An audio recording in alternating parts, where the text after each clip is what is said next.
What is going on, everyone? This is Investor Thrive, the podcast, the Painless Wholesaling podcast, where basically our goal here is to bring you in to learn about real estate. And so you can learn how to do it through the experience of others. And today we have Charles Williams in here. Charles, you're from Dallas, Texas, right? Is that where it I'm in is? the Dallas area. I live in Arlington, but yeah, Mm. generally Dallas, Texas. I love it. Yeah. So I'm grateful to have you on here today. And everybody, we're going to learn some important stuff today. Charles is on a mission. He's on a mission, and we're going to learn more about his mission. Because, guys, it's not all about just you flipping houses, wholesaling, making money. It's about helping and serving others and loving God's children. So this is what we're going to talk about today, is dive into how Charles got into real estate and how he even stumbled into and is doing what he's doing right now. So, Charles, can you give us a little intro to yourself, a quick 30-second, 1 minute intro, about yourself? Yeah.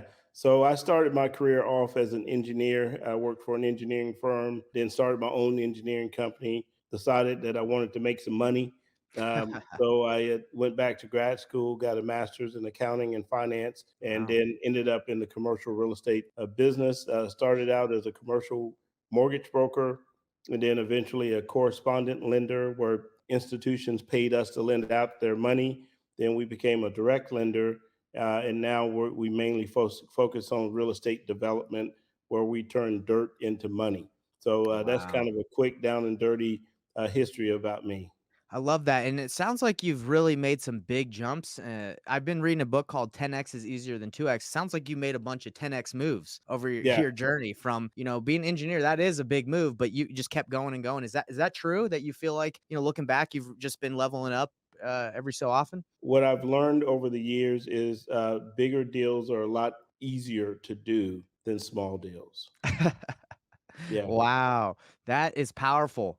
That's a powerful statement right there. Cause I think a lot of people probably think the other way around, right? Yeah, yeah. A lot of people want to try to start with residential real estate and then get into commercial, but they are two totally different businesses. You want to make real money, commercial real estate's where it's at.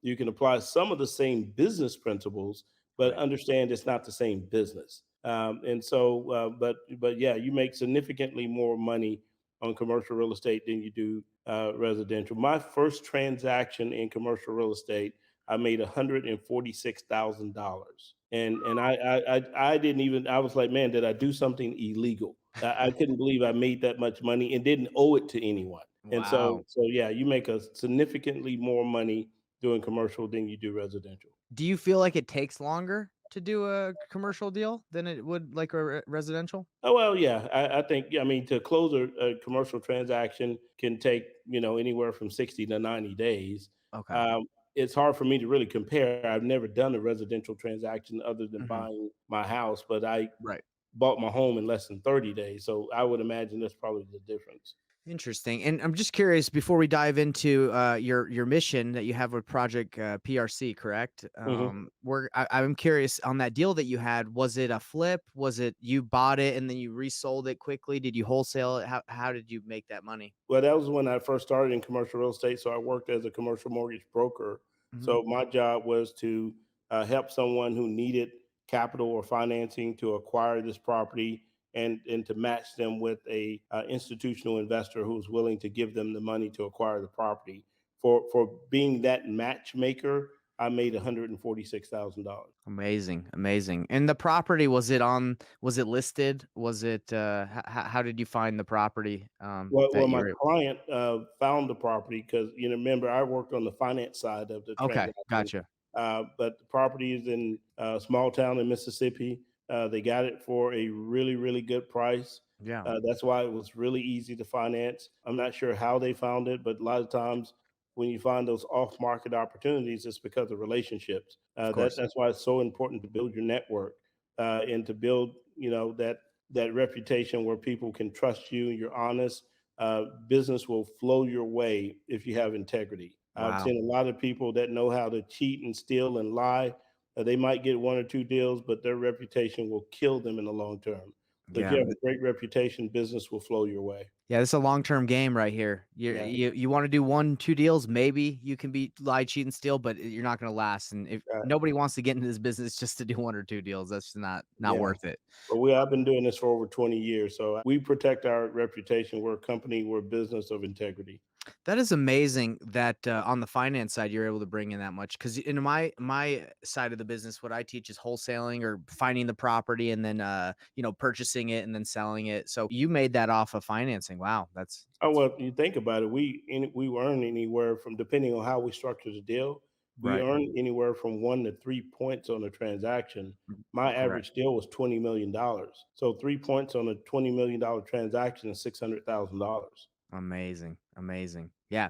So that 100% makes is total sense because you're dealing with the points of the purchase price, right? Like of how what you sold for. With wholesaling and kind of what we deal with on the residential side, depending on how low you get it and what you can sell it to someone for, that's your spread. So we make it depending on what you get it for and what you resell it for. But that's amazing too that you did that and you do that. So let's dive into your mission. So tell me how what this your mission is and how you came across doing this after, your journey that you've kind of let us know about. Well, that's a very good question. Obviously, I've had a great career. I have a home in Arlington.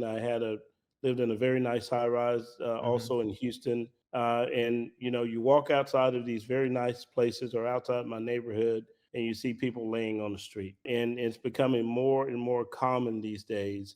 And then, you also just being in the industry, hearing tenants complain about rising rent and how they can't afford it. We hear about stories where people may work in a community, but they have to drive 30, 45 minutes to live outside the community because there's no affordable housing. And I just decided one day that if people like me don't come together and do something to give back just a little, that our entire community is going to suffer. And when I say community, I'm talking about our nationwide community. Mhm. Mhm. We have to give attention to the affordable housing issue and the homelessness issue. And that's why I was one of the individuals who came together to start this organization called Project PRC. It is an organization that whose mission is to end homelessness, provide affordable housing for our workforce, our collar workers, I'm sorry, our gray collar workers, our blue collar workers, and to make sure that we have suitable student housing for individuals seeking an education. You'll be surprised that even the prominent universities have poor student housing for their students. So this nonprofit organization is designed to address those issues. So can I ask you questions deeper into the project and how you're gonna fulfill that mission? Yeah, absolutely. What's the goal? Is it to attack it in one market at a time, to just do it all over? How are you going to accomplish this mission? That's a very good question. So we're focused right now in Texas because I'm in Texas, but our charter from the federal government allows us to create or to duplicate our efforts here in Texas all over the United States. The goal is for Project PRC to purchase a minimum of 155,000 apartment communities, in Oh, addition to hotels and assisted living facilities. So we have also, in addition to that, a rental assistance program, and we can talk a little bit about that. We also are looking at putting together a down payment assistance program, but the properties we own will be set aside for affordable housing so that individuals who can't afford a market rate apartment, they can move to one of our affordable housing communities. wow. Okay, so the government is are they helping you with financing? Is that what their part is in on this? Like, how do they play into this? That's an excellent question. So, what a lot of people don't know is that prior to the 1980s, there were programs that provided a safety net for individuals requiring affordable housing. But when the Reagan administration came, they eliminated all those social programs. Hmm, They decided that they didn't want to be considered a socialist country, right? So, interesting. let's not care about people. But Hmm. one interesting thing that they did was they allowed private citizens to create nonprofit, and certain nonprofit organizations have the privilege of doing something that only a government entity can do, Hmm. and that is to issue tax exempt municipal bond to access public capital on the bond market. By creating this organization, we kind of become like a de facto government agency in Hmm. that we can issue tax exempt municipal bonds to fund the acquisition of these multifamily properties and convert them to affordable housing. Wow. And you said 155,000 doors, is that what the goal is this year? 155,000 apartment communities. Oh my That could be gosh. over a million doors. And now the reason that number comes from, Yeah. there are 155 million apartment communities in the United States. Okay, so it's 10, 10, That's what is that, 1%. 10%? 1%. So they're saying, 1%. "Hey, take down 1%." That's what Right. they're And let's use that to make sure that individuals who are our service workers, who are our manufacturing workers, people at the lowest income levels, let's take 1% of our current inventory of properties and make sure that those people have a place to live in the communities where they work. Wow, it sounds like a giant, project, to be honest, like a big undertaking, Project 1%. PRC, baby. That's it. So, let's just take down a community. So if you take one, you said you're closing on one, correct? Yeah, In so July? so and that's it. So Pioneer Realty Capital, which is the corporation I own, we are a real estate development company, and 80% of the multifamily developments that we engage in, we develop and then we turn around and we sell to the nonprofit. Okay, Okay. nice. And so the project that we just finished a student housing project outside of Houston, Texas, and now we're going to sell that to the nonprofit. We have another portfolio of 19 properties, about a $750 million transaction. Those 19 properties we're going to acquire, and then we're going to turn around and sell that to the nonprofit. So that's how we're building. We have a mission to acquire at minimum 1,000 units a year, but right now we're on track to acquire anywhere from 6 to 7,000 units a year. Wow. How are you finding these deals? Is it of relationships on the market? How are you finding all these, opportunities? Well, it's kind of the luck of the draw because now with this new economic climate Mhm. where interest rates have gone up significantly, there are a lot of people that were in the apartment flipping business, right, that are now upside down. Mm, And so now they need a way out. okay. And so it just happened that our federal government, in its infinite wisdom, decided to significantly raise rates. Now it's hurting a lot of people, but it benefits Project PRC because now there are a lot of properties on the market that we can acquire, put in our portfolio, and convert those and use those for affordable housing. So do you have a certain amount of funds that that they've enabled you to use, that you're keeping track, "Okay, we can't overpay on this property," or, like, how Well, are we you don't. We deciding? still have to make a smart business decision Of course. because of the fact that we are issuing tax exempt municipal bonds. The credit rating of the nonprofit, as managers of the nonprofit, we have to maintain. So the nonprofit has to have good assets in it in order to maintain its credit rating, and that's going to induce bond buyers to purchase those bonds. Okay, so we can't go out and buy properties and make bad decisions. The properties that we purchase have to be economically feasible, but we are able to make properties more economically feasible because of the fact that as a nonprofit, we don't pay property tax. Wow. So if that property, it may not pencil out as a market rate transaction, but when you subtract out the property tax, it might be a good deal. So that's an advantage to us as a buyer. We can come in, be a little more aggressive on the buy because of the fact the government has given us a way to create a significant discount. And then in addition, remember, because we are a charitable nonprofit, we're also collecting money through our charitable efforts and our donation programs.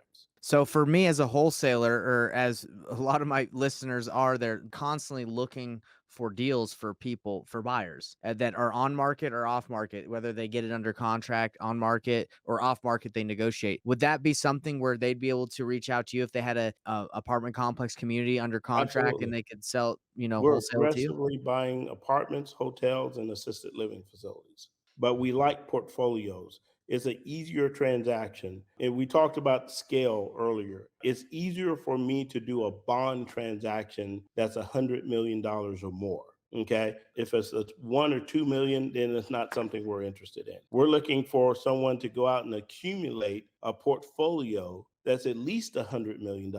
Okay. And if the deal pencils out, then it's definitely something we're interested in. In a portfolio of 100 million in Texas, how many communities, apartment complex communities is that usually? Or how many doors generally? Well, right now we're buying we're seeing prices from about 160 to 185,000 per unit. Okay. So if you take $100 million divided by 160,000, that tells you what's that, about 300 unit, maybe 400 unit apartment complex. Right. So it's not hard to get $100 million deal.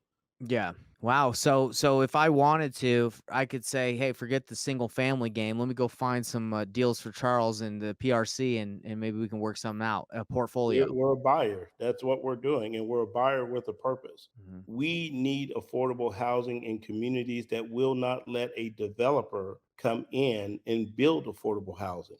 We need to go into those communities, buy those market rate deals, convert them to affordable housing so that the service workers in that community have a place to live. Is there like a map or like a heat map or something that would show you, okay, this is where the service workers mainly live. This is where we need to target. But there are Or service workers in every major market, okay, right? There's a McDonald's in every major market, right? there you go. Yeah, There's a Walmart in every major market, right? I mean, where do those people live?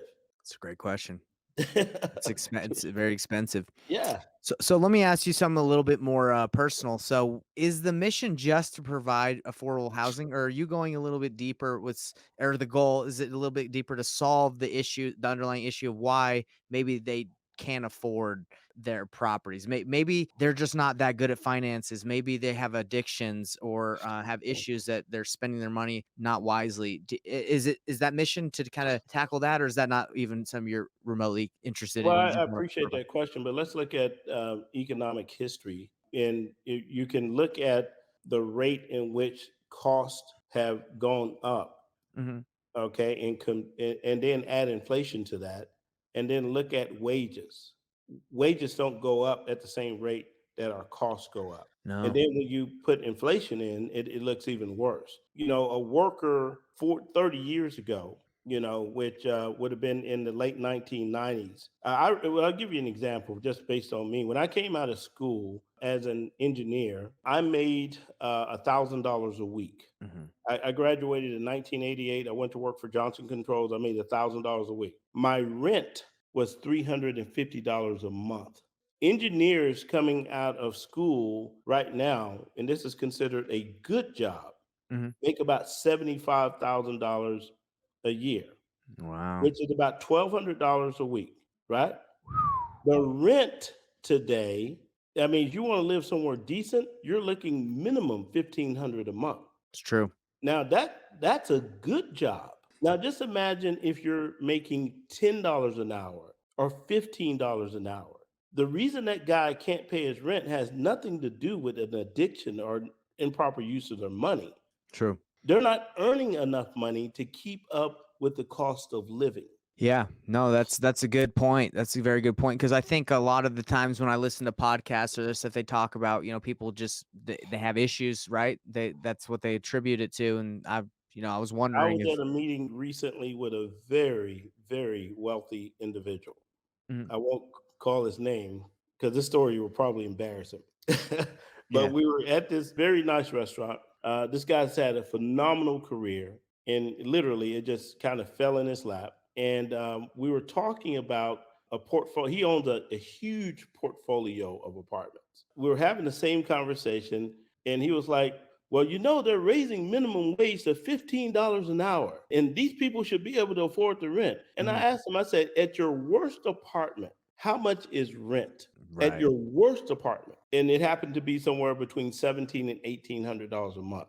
Wow. Good for him. And, That's a lot. and I asked him, I said, so he didn't even know what $15 an hour equated to. It's $600 a week, in case you're wondering. Right. Right. Okay. I said, so that person has to work 3 weeks just to live in your apartments, and you think they're doing good? Yeah. And see, that's the disconnect between the thinking of the rich, upper middle class, and the poor. The Yeah. the rich and the upper middle class, they don't get it at all. Trust me, I run in those circles. They Right. don't Right. get it. And so in their mind, it must be they're mishandling their money. They don't Mm. have any money to mishandle. That's the problem. That's nuts. Yeah, that's absolutely crazy. So the solution is the Project PRC for you, but do you feel like there's anything else that will happen or can help out these the service workers, the people who can afford? Because you're right, it's going to keep going. At least I think It it's has just to because costs are going up. Our labor costs are high. We created this crisis where we can't get in inexpensive labor for a mhm, lot of reasons. We can't, our material costs go up. We have so much that, and I'm a developer, remember that. So it costs me a certain amount to build it. right. Right? And so I have to charge a certain amount for rent. I have to Yeah. because it costs me so much to build it. The solution long term, I think this is a start, but we have to do more. Have to be more organizations like mine. Hmm. But here's the thing: I want you and your listeners and anyone who cares to think about. It only takes a little bit, guys, to make a big impact. We have this program called our 10 for 10 program, where we're asking individuals to go to projectprc.org and donate $10, and then have 10 of their friends or more donate $10. And then tell those 10 friends to ask 10 of their friends individually to donate $10. And in doing that, that little bit, we can provide a safety net. Because imagine a world where we don't have service workers. Imagine a world where we don't have people who can come and cut our yards and wash our windows and clean our homes and serve us food. Just imagine that world. Okay? Imagine a world where you have thousands of people living on the street. When people become desperate, they become animalistic. And I don't care where you live, it will impact you. Now, if you don't believe that's the case, look at some of the South American countries where that's happened. Yeah. It's wild. Well, I really appreciate you coming on here. So projectprc.org, is that right? ProjectPRC.org. Go today, donate $10. Tell 10 of your friends to donate $10. If you have $10 and 10 friends, you're golden. There you go. Hopefully, you got at least 10 friends. Hopefully you got 10 friends. Well, a pleasure and an honor to have you on here. I wish you the best of luck in your mission. And please, everyone, go check out Project PRC. And man, yeah, it's I was a little misled. But you're right. If you really break down the math, they're not making really anything enough That's to pay right. their, and it's honestly crazy. It That's is. honestly crazy. And Like, we are going to pay. Don't think that we're going to escape. We will pay. And yes. it's easier to just participate and try to provide the safety net. You talk about food, just normal essentials like food, a cell phone now that is normally essential for people, and rent. They probably barely got enough for that. That's wild. That's right. That's right. Okay. All Well, right. Charles, appreciate your mission. And everybody here at the Painless Wholesaling Podcast, let's do what we can to change the world for better. All right. Thanks, Charles. Thank you. Appreciate it.